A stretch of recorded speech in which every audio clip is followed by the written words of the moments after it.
Alright guys, it's time for another game preview yet again between the Habs and the Jets, and this one is gonna be another dandy because we've got ourselves a round 2 this week between these two teams. So if you're new here, sit back and enjoy. We're gonna discuss the last time these two teams met.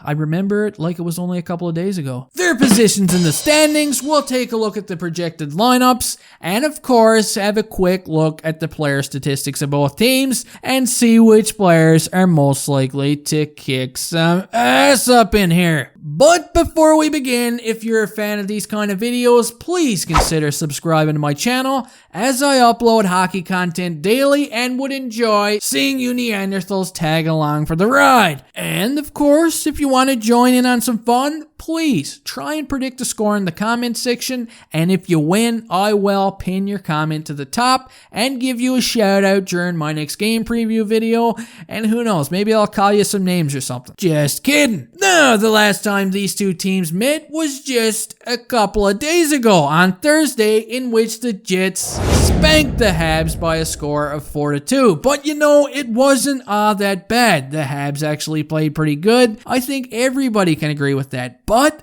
the difference was Connor Hellbuyck played an insanely good game, man. This guy's in my head right now. And I hope he's not in the heads of the Habs players, because he's a madman. And in my opinion, this guy was star 1, 2, and 3 last game against the Habs. The only goal that beat him cleanly was the Danault goal. Because that Paul Byron goal, like I mentioned before, that was a gift from God, man. Holy shit, I could have scored that. Now, taking a look at the standings here, the Habs are currently behind the Jets, and they're holding down 4th spot in the division, as they're like 8 points now ahead of both the Vancouver Canucks and the Calgary Flames. But next week, the Habs actually play the Flames a couple of times, so these points are huge. And the Jets, they're in a 3-way dogfight up there with the Oilers and the Leafs for first place in the division. They still got a lot of work to do if they want to catch up to the Leafs, but the Edmonton Oilers are very well in reach. Now let's take a look at the Habs lineup for tonight's game, and I'm not a big fan of these lines. I don't know why, I just don't like them. I get bad vibes. Although I did think that Kotkaniemi looked really good last game on a line with Danault and Thomas Tatar, so let's hope these guys keep that up. But the Eric Stahl, Tyler Toffoli, and Jonathan Drouin line has been... blah, man, it makes me want to puke. Jonathan Drouin has been absolutely useless in the past few games. I know guys hate to hear that word, but really, if he's not scoring goals and putting up points, what's he doing? Really? So let's hope Jonathan Drouin gives me a reason to cheer tonight. Now looking at their defensive pairings, I'm not sure if Victor Mete is going to be in this game or not, as he was benched last game.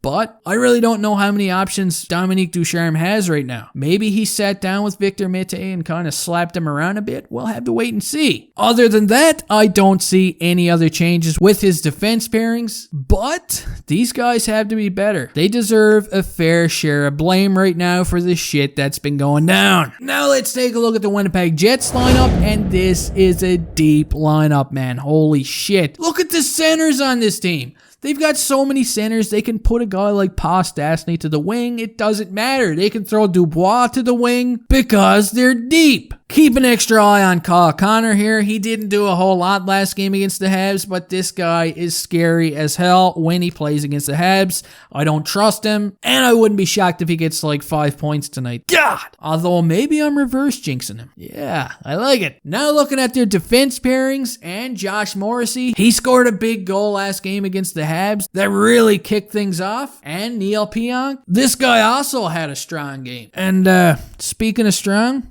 stay away from old Stanley over there. Another guy I don't trust. Just ask our boy Corey Perry. Yeah, that was some scary shit the other night, huh? Perry had a near-death experience. Now let's take a look at the Habs player statistics here. And at the very top of the food chain, we've got Tyler Toffoli. Toffoli has 30 points in 34 games. Next in line is Jeff Petrie. He's got 29 points in 37 games, followed by Thomas Tatar, who's got 25 points in 36 games. and little Nick Suzuki, who's in 4th place on the team in points and has 24 points in 37 games. And a guy I'm going to continue to call out here is Jonathan Drouin, who's only got 2 goals this season. Granted, he's got a ton of assists and actually leads the team in that category, but I just want to see my boy Drouin score some more goals. Now we're going to move on to the Winnipeg Jets player statistics here, and leading the way, of course, is Mark Scheifele. He's got 46 points in 40 games, followed by Kyle Connor, who's got 39 points in 40 games, and Nicholai Ehlers, who's got 39 points as well in 40 games. And I'm going to skip Blake Wheeler because the guy is injured. I hope he gets better soon, guys. Honestly, I hate to see a guy with concussion symptoms like that, so let's hope he gets back soon. So after skipping Wheeler, we move on to Andrew Copp, who scored the empty netter against the Habs. He's got 31 points now in 40 games. And a guy on this team that absolutely loves to jump up into the offense and create some dangerous plays is Neil Pionk. So Habs, keep an eye on this guy. Okay guys, that does it for this game preview. If you liked it, hit the like button. And don't forget to predict a score on your way out of here. Go Habs, go, and good luck Jets fans.